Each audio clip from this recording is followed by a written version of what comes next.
Which one of the following seismic phases is observable in the P wave shadow zone? पहला option है P, दूसरा option है PMP, तीसरा option है PCS और चौथा ऑप्शन है PKIKP। जो P वेव है वो लॉन्गिट्यूडनल वेव इन नेचर है।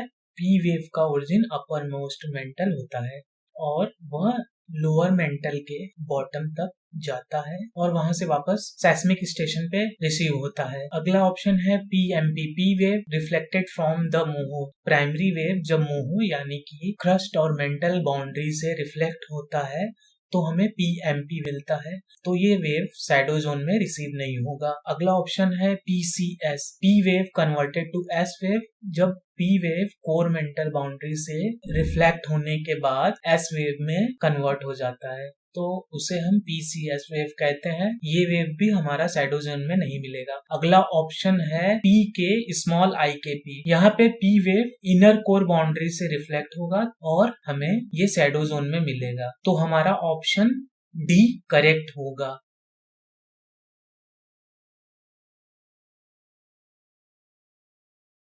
अगला प्रॉब्लम है consider a geological body buried at the equator at a certain depth. If the same body were to be buried at the North Pole at the same depth, how would the gravity and magnetic field response measured over the body differ? Assume the same magnetic susceptibility and density contrast. Consider only geomagnetic induction. तो gravity field का जो response होता है वो तीन चीजों पे depend करता है। पहला डेंसिटी कंट्रास्ट, यानी कि बरीड और उसके सराउंडिंग का के डेंसिटी का डिफरेंस। सेकंड है ज्योमेट्री ऑफ द बॉडी, यानी कि बॉडी का शेप कैसा है, लाइक स्फेरिकल, सिलेंड्रिकल। थर्ड है कि ऑब्जेक्ट का डेप्थ कितना है। और ग्रेविटी फील्ड बरीड के लोकेशन पे डिपेंड नहीं करता।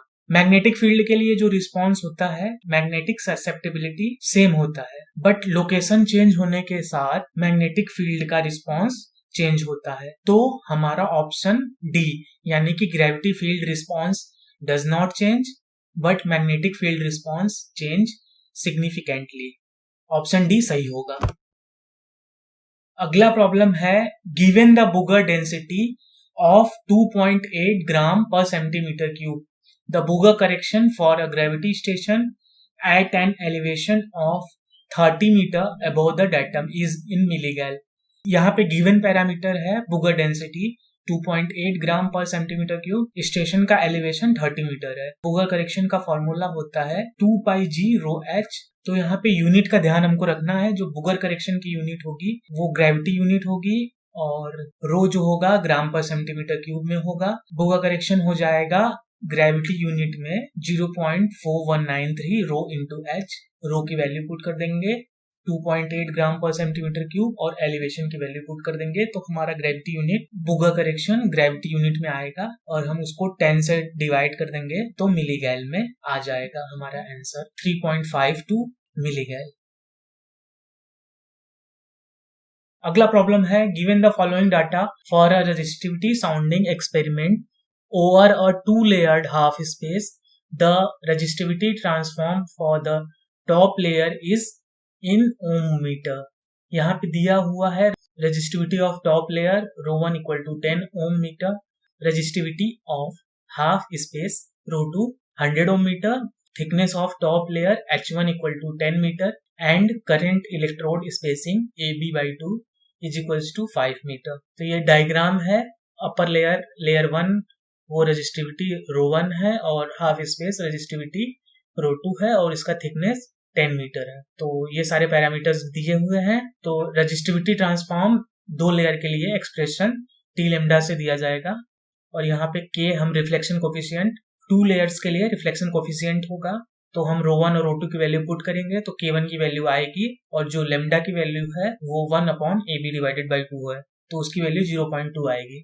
तो हम इस सारी वैल्यू को रेजिस्टिविटी ट्रांसफॉर्म इक्वेशन में पुट करेंगे तो हमारा रेजिस्टिविटी ट्रांसफॉर्म की वैल्यू 10.33 आ जाएगा।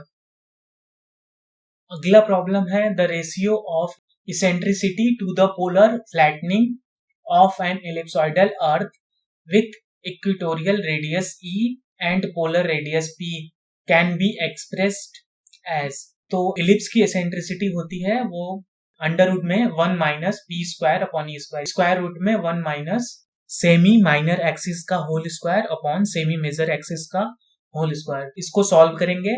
पोलर लाइटनिंग जो डिफाइंड होता है वो 1 minus polar radius divided by equatorial radius से डिफाइंड होता है। तो दोनों का रेशियो जब हम फाइंड आउट करेंगे तो हमारा ऑप्शन सी करेक्ट होगा।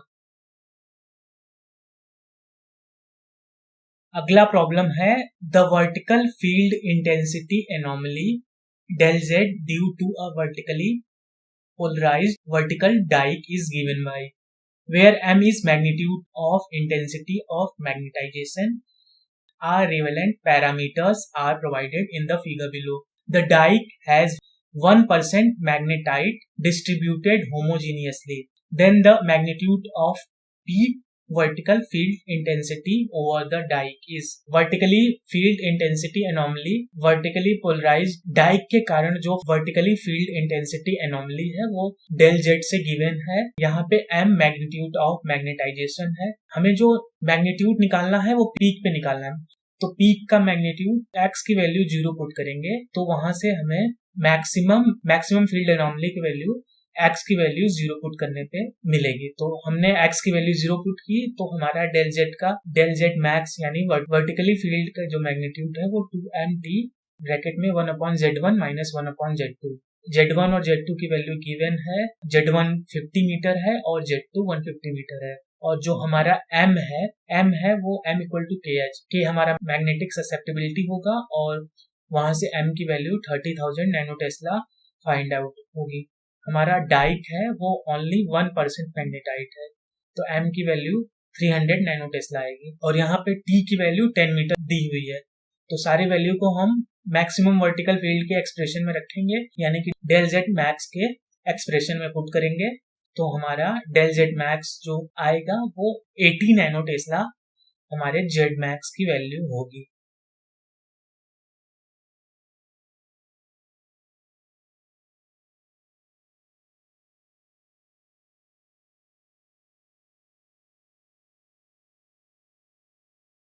अगला प्रॉब्लम है in a magnetotelluric experiment over a homogeneous and isotropic half space the apparent resistivity is 50 ohm meter for an electric field intensity of 12 millivolt per kilometer and the time period of 10 second then the magnetic field strength is।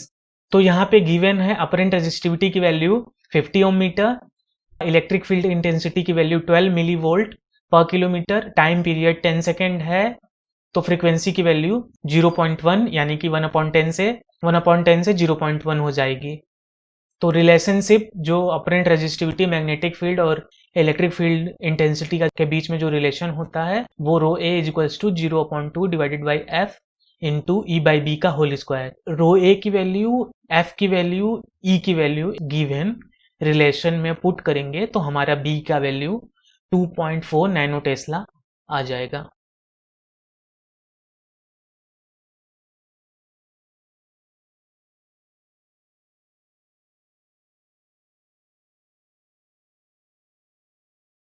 अगला problem है the apparent resistivity for Wenner and Schlumberger configuration in an electrical sounding experiment is the same for a certain electrode spacing A Wiener configuration. Given the current electrode spacing of 18 meter and potential electrode spacing of 2 meter for Schlumberger configuration, find the value of A। तो ये Vanern configuration है, ये स्लम्बर्जर configuration है। Vanern configuration में spacing ए metre है और उस spacing की वैल्यू हमें फाइंड आउट करनी है। स्लम्बर्जर कॉन्फ़िगरेशन में करंट इलेक्ट्रोड के बीच का स्पेसिंग 18 मीटर है और पोटेंशियल इलेक्ट्रोड के बीच की स्पेसिंग 2 मीटर है। तो वेनर एरे के लिए अपरेंट रेजिस्टिविटी की value rho a is equal to 2 pi a into V by I होगा और स्लम्बर्जर एरे के लिए रो ए की value pi by 4 into V by I 18 का स्क्वायर माइनस 2 का स्क्वायर बाई 2 होगा। जब दोनों को हम सॉल्व करेंगे क्वेश्चन के अकॉर्डिंग अपरेंट रेजिस्टिविटी की वैल्यू दोनों कॉन्फ़िगरेशन में सेम है तो हम दोनों की वैल्यू पुट करेंगे तो वहां से हमें ए की वैल्यू 20 मीटर मिल जाएगी।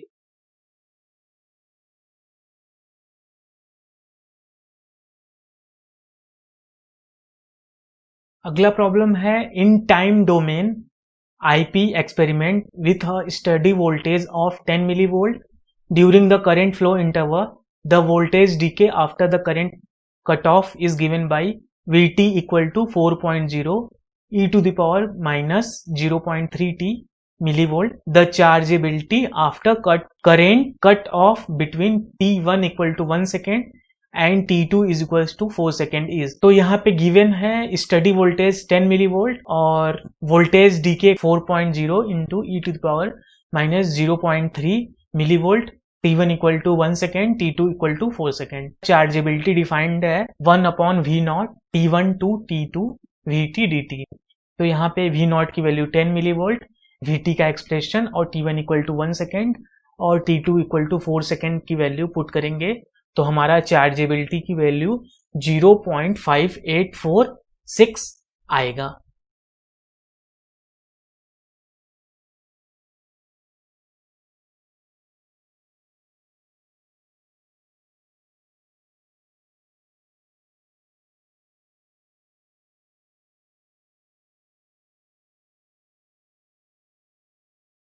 Which one of the following statement is true for a near surface earthquake occurring in a homogeneous isotropic earth? तो इस प्रॉब्लम में homogeneous isotropic earth की कंडीशन है नियर सरफेस अर्थक्वेक अकर करेगा जब रेले वेव जनरेट होगा तो नियर सरफेस अर्थक्वेक अकर करेगा और हेट्रोजीनियस के केस में लव वेव जनरेट होगा।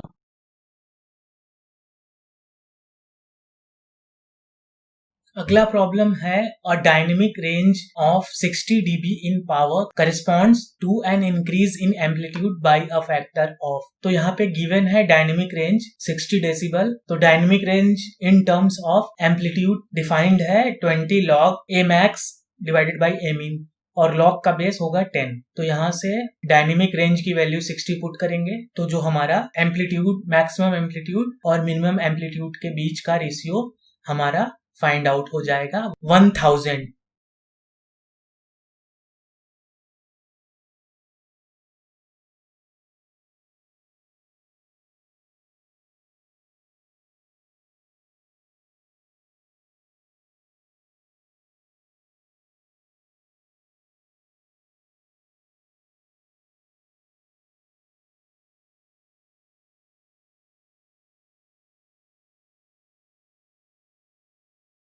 अगला प्रॉब्लम है the slope of Wadati plot obtained using the P and S arrival times of a local earthquake is 1। The corresponding VP by VS ratio of the subsurface medium is. तो VP यहाँ पे हमारा velocity of P wave है और VS हमारा velocity of S wave है। तो TP और TS डिफाइंड हो जाएगा D by VP से और D by VS से। तो यहाँ पे क्वेश्चन में दिया हुआ है डी की वैल्यू, यहाँ पे क्वेश्चन में स्लोप की वैल्यू 1 दिया हुआ है तो टीएस और टीपी के बीच का डिफरेंस जो हमारा होगा वो TS minus TP equal to TP bracket में वीपी बाई वीएस माइनस 1। तो स्लोप की वैल्यू जो होगी वीपी बाई वीएस माइनस 1 जो होगा हमारा वो स्लोप होगा वदाटी डायग्राम में। अगर हम इसको y is equals to m x से कंपेयर करें तो y की value T S minus TP, x की वैल्यू टीपी और Vp by V S minus 1 की वैल्यू m, यानी कि m जो हमारा है वो स्लोप है और स्लोप की वैल्यू 1 दिया हुआ है तो Vp upon V S minus 1 equal to 1, Vp by V S equal to 2। तो हमारा आंसर 2 होगा।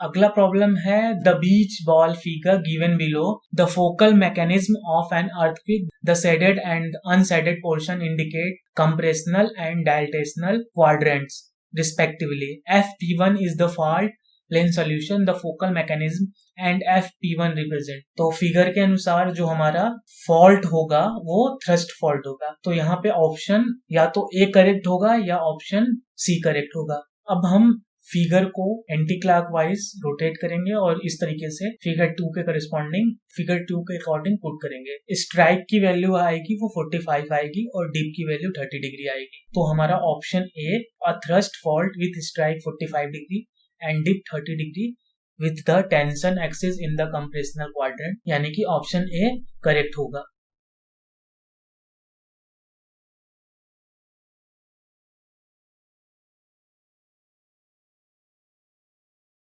The characteristics log responses of a thick coal seam are।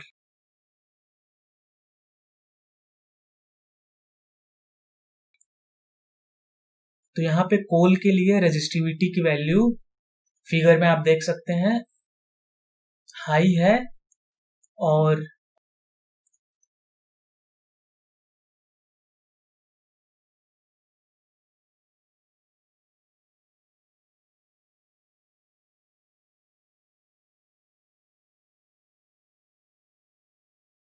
कोल के लिए गामा रे काउंट लो है।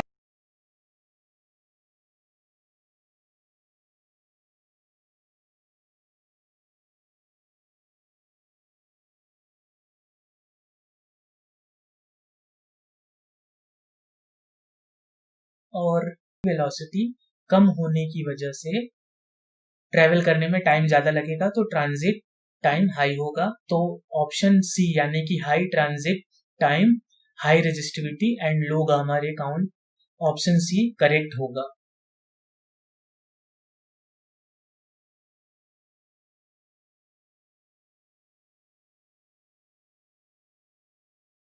अगला प्रॉब्लम है the SP response of a thick clean sandstone bed is -54 millivolt, यानी कि एसपी रिस्पॉन्स है -54 millivolt given the mud filtrate resistivity to be 0.45 ohm metre. तो mud filtrate resistivity की value 0.45 ohm metre दिया हुआ है। Formation temperature of 130 degree Fahrenheit, formation temperature की value 130 degree दी हुई है, और कोफिशिएंट के की वैल्यू 77.29 दिया हुआ है। तो हमें पूछ रहा है फॉर्मेशन वाटर रेजिस्टिविटी की वैल्यू। तो SP is equals to -K log base 10 RMF upon RW। तो SP की वैल्यू जो है -54 हो जाएगी, K की वैल्यू 77.29, मड फिल्ट्रेट रेजिस्टिविटी की वैल्यू 0.45 और फॉर्मेशन वाटर रेजिस्टिविटी की वैल्यू फाइंड आउट करनी है।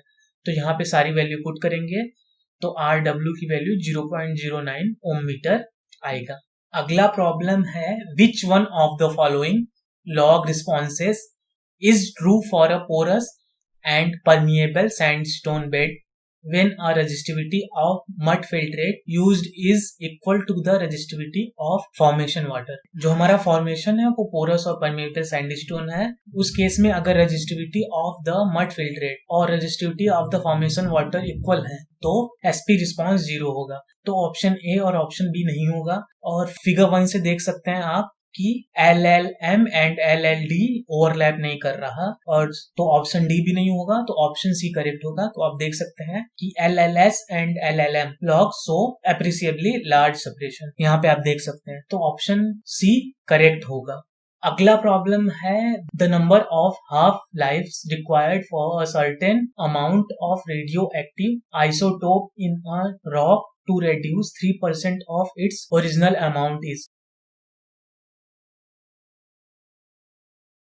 तो इस प्रॉब्लम में पूछ रहा है नंबर ऑफ हाफ लाइफ कितना होगा जब कोई रेडियो एक्टिव आइसोटोप्स अपने ओरिजिनल अमाउंट का 3% बचे। तो एक्सप्रेशन जो हमारा है n equals to n naught 1/2 के पावर n। कैपिटल N है नंबर ऑफ एटम है आफ्टर n हाफ लाइफ, जो n नॉट है number of atom at initial time, यानी कि at time t equal to 0 पे रेडियो एक्टिव आइसोटोप में number of atom कितने हैं। t जो है हमारा इंस्टेंट टाइम है और t हाफ हमारा हाफ लाइफ है। स्मॉल n की वैल्यू जो होगी n equal to t upon t half. और क्वेश्चन में गिवन है कि n upon n naught equal to 3%, यानी कि 0.03। तो हम इस n अपॉन n नॉट की वैल्यू रिलेशन में रखेंगे तो स्मॉल n की वैल्यू 5 आएगा, यानी कि 5 हाफ लाइफ के बाद कोई भी रेडियो एक्टिव आइसोटोप अपने इनिशियल अमाउंट का 3% हो जा रहा है। तो हमारा आंसर n इक्वल टू 5 होगा। 5 हाफ लाइफ के बाद वो 3% हो जाएगा अपने इनिशियल अमाउंट का।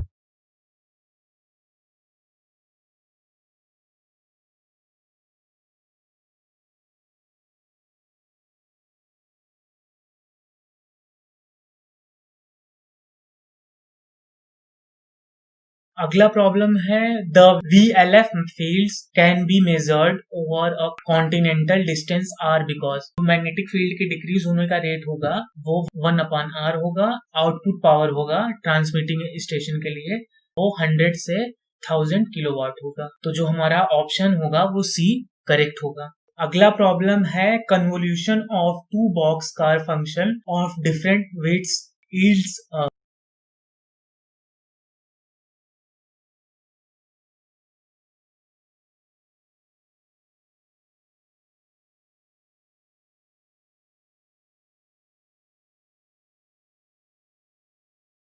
तो जो हमारा कॉन्वोल्यूशन थ्योरम होता है उसके हिसाब से हम देखेंगे तो किसी भी दो फंक्शन के लिए टाइम डोमेन में उसका कॉन्वोल्यूशन सेम फंक्शन का फोरियर ट्रांसफॉर्मेशन फाइंड करेंगे तो उनका मल्टीप्लिकेशन दोनों आपस में इक्वल होता है।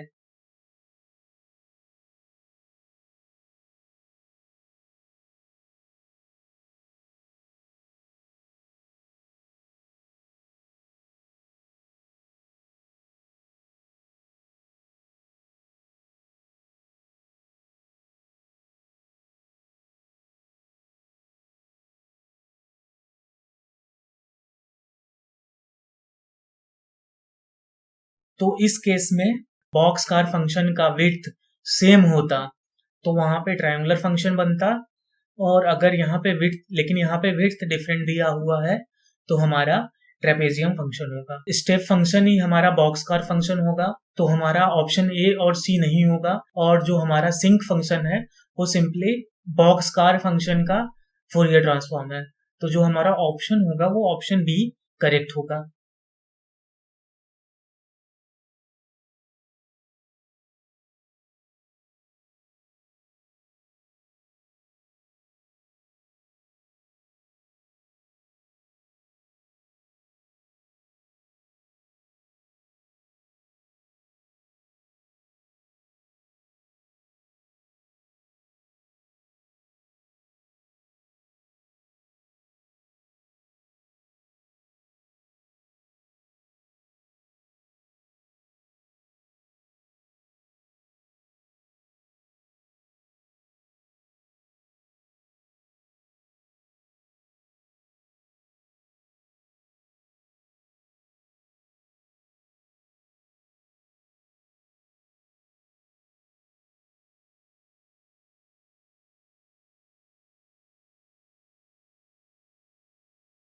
अगला प्रॉब्लम है assume the Z transform to be defined with Z as the unit delay operator. The pole of infinite sequence is at Z. जो यहाँ पे Z है वो डिफाइंड है as a unit delay operator.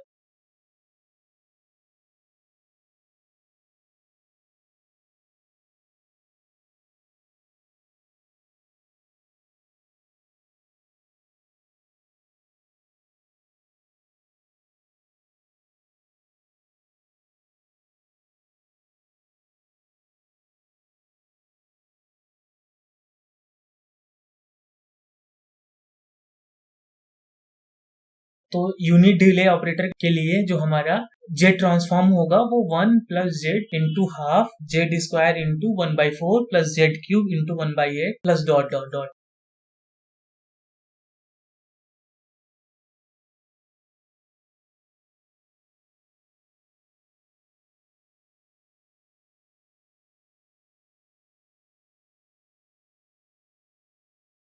तो ये जो हमारा जेड ट्रांसफॉर्म आया यूनिट डिले ऑपरेटर के केस में वो एक जीपी एक्सप्रेशन है यानी कि ज्योमेट्रिक प्रोग्रेशन एक्सप्रेशन है जिसका फर्स्ट टर्म 1 है और कॉमन डिफरेंस z/2 है। और ये इनफाइनाइट सीरीज है तो इसका sum equal to first term divided by 1 minus common difference. Geometric progression के केस में पूरे सीरीज के सम की वैल्यू होती है। तो फर्स्ट टर्म हमारा है 1 और कॉमन डिफरेंस है हमारा z/2। तो यहाँ पे फर्स्ट टर्म की वैल्यू 1 पुट करेंगे और कॉमन डिफरेंस की वैल्यू z/2 पुट करेंगे। जो हमारा सम आएगा पूरे एक्सप्रेशन का वो 2/2 माइनस जेड आएगा। तो पोल के लिए हम क्या करेंगे सिंपली समेशन का डिनोमिनेटर है डिनोमिनेटर को 0 के इक्वल कर देंगे यानी कि 2 माइनस जेड इक्वल टू 0 हो जाएगा तो हमारा जेड इक्वल टू 2 आएगा।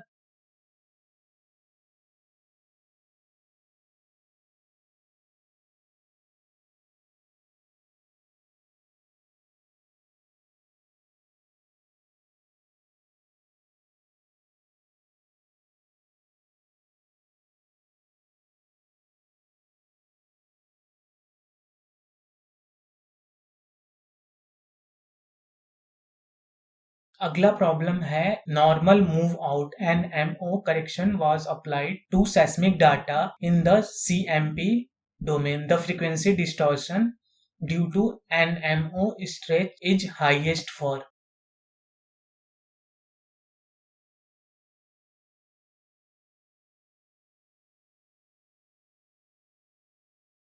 NMO equation reflection from a flat reflector के लिए जो हमारा इक्वेशन आएगा वो हाइपरबोलिक इक्वेशन आएगा.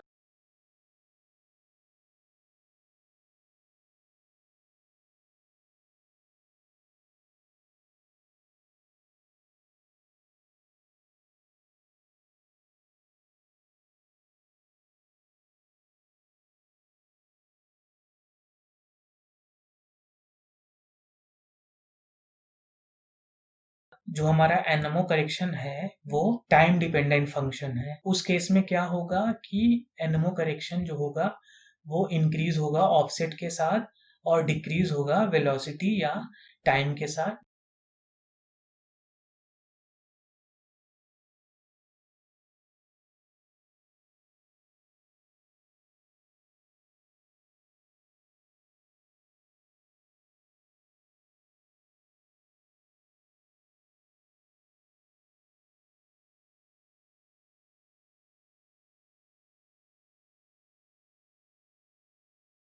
और एनएमओ करेक्शन जो हमारा वो लार्ज होगा सैलोअर टाइम के लिए in comparison to deeper time.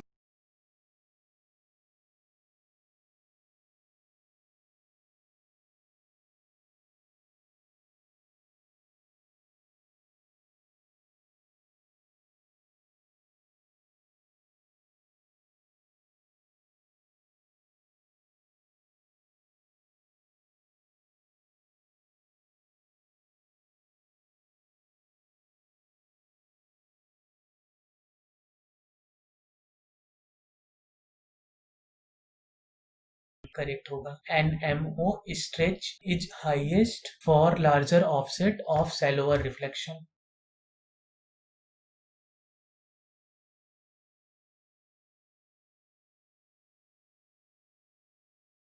अगला प्रॉब्लम है consider a hypothetical zero offset seismic reflection survey acquired over a reflection whose dip is 30 degree. The velocity of medium above the reflector is 2 km per second and the trace spacing is 25 meter. The maximum unaliased frequency in the data is. Question में given है dip angle 30 degree, velocity given है 2 kilometre पर second यानी कि 2000 metre पर second, spacing है 25 metre, अनएलियास्ड frequency होगा. उसके लिए एक्सप्रेशन होगा delta X equal to V upon 4f sine theta. तो यहाँ से सारी वैल्यू पुट करेंगे तो हमारा फ्रीक्वेंसी की वैल्यू 40 हर्ट्ज आ जाएगा.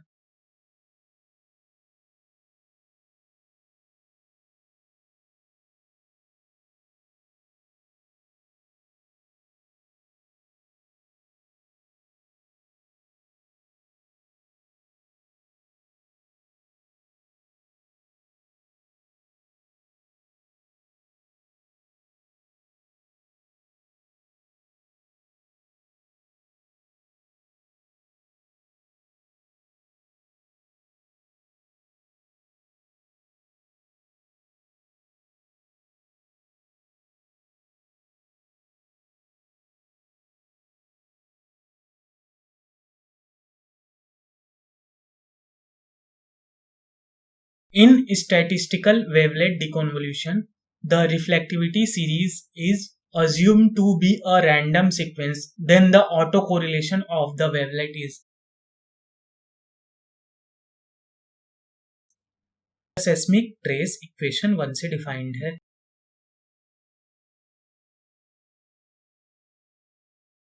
जब हम इक्वेशन 1 का ऑटो कोरिलेशन कैलकुलेट करेंगे वो डिफाइंड होगा इक्वेशन 2 से. इक्वेशन 2 में इक्वेशन 3, इक्वेशन 4 और इक्वेशन 5 की वैल्यू पुट करेंगे तो हमारा इक्वेशन 6 की वैल्यू आ जाएगी. इक्वेशन 6 से क्लियर है वेवलेट का ऑटो कोरिलेशन है, स्केल्ड वर्जन है auto correlation of seismic trace का.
तो जो हमारा ऑप्शन ए होगा वो करेक्ट होगा।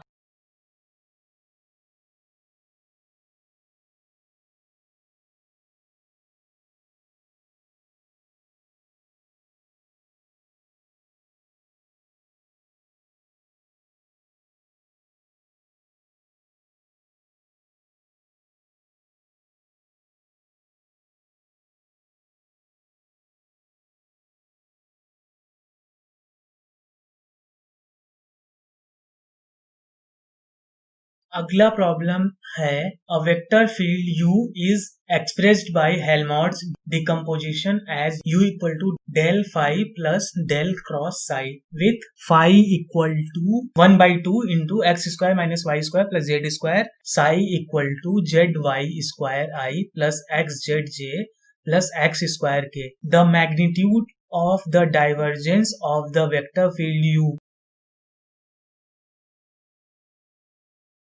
तो स्टेप वन हमारा होगा ग्रेडियंट ऑफ फाई।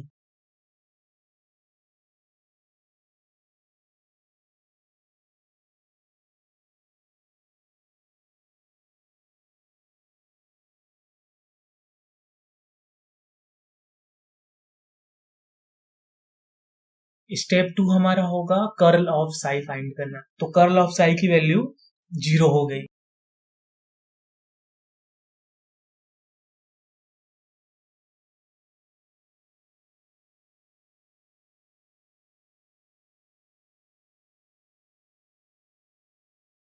तो यहाँ पे इन दोनों से u की वैल्यू आ गई एक्स आई माइनस वाई जे प्लस जेड के।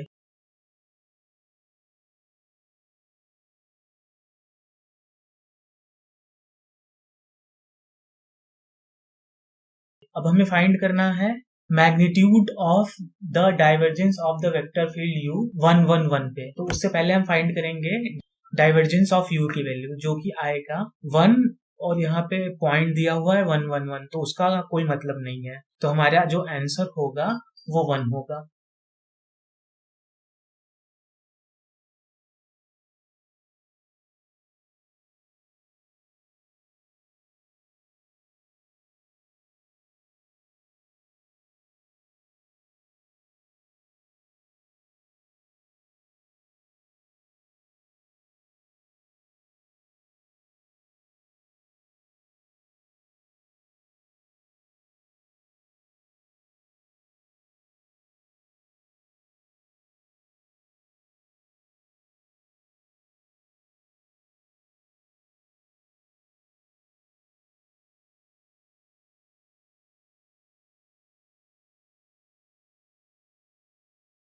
अगला प्रॉब्लम है in the figure shown below a ray corresponding to a P wave is incident on the interface between layer 1 and layer 2 at an angle of 30 degree. The p wave velocity is 1 kilometer per second, 1.2 kilometer per second and 1.5 kilometer per second in layer 1, layer 2 and the half space respectively.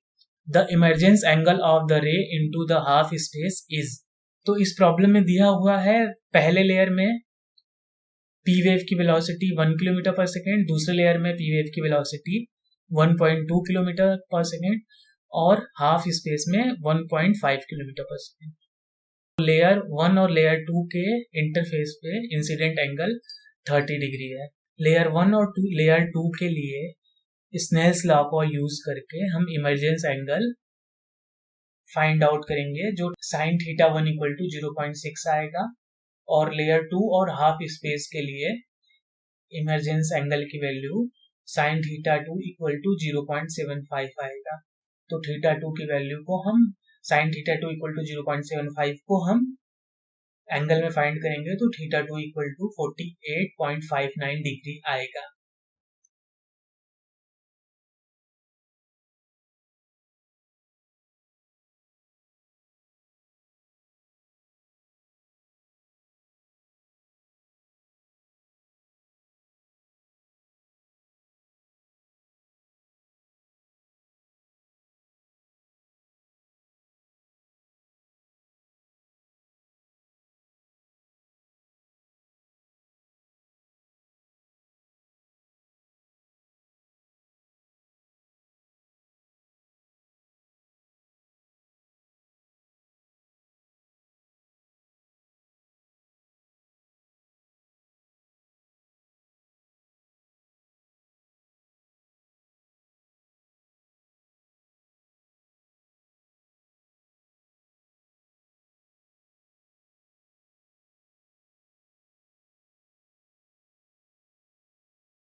अगला problem है which one of the following sets of vector is linearly independent. तो यहाँ पे 4 option दिए हुए हैं, तो simply हम इस प्रॉब्लम में क्या करेंगे कि चारों ऑप्शन को अलग अलग डिटर्मिनेंट फॉर्म में लिख के डिटर्मिनेंट की वैल्यू फाइंड आउट करेंगे। लीनियरली डिपेंडेंट के केस में डिटर्मिनेंट की वैल्यू 0 होगी। तो ऑप्शन फर्स्ट के लिए डिटर्मिनेंट की वैल्यू 2 आ रही है।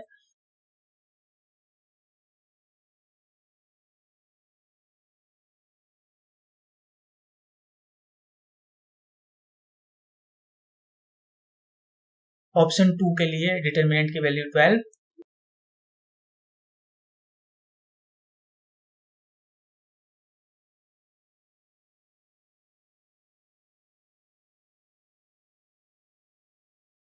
ऑप्शन 3 के लिए डिटर्मिनेंट की वैल्यू 8।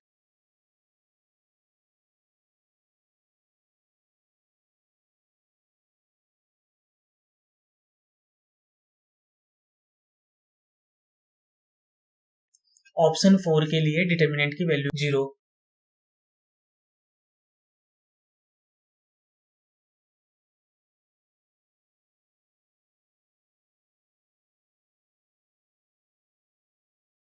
तो जो हमारा ऑप्शन 4 होगा वो लीनियरली डिपेंडेंट होगा, क्योंकि यहाँ पे डिटर्मिनेंट की वैल्यू 0 है।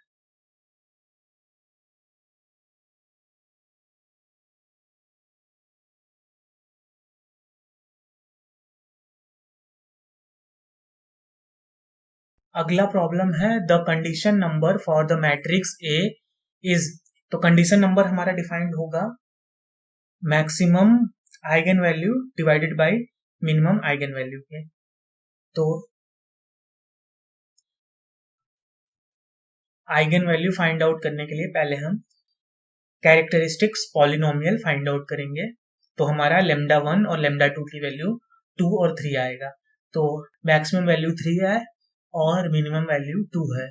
तो हमारा कंडीशन नंबर हो जाएगा 3 डिवाइडेड बाई 2 इक्वल टू 1.5। तो यही हमारा आंसर होगा।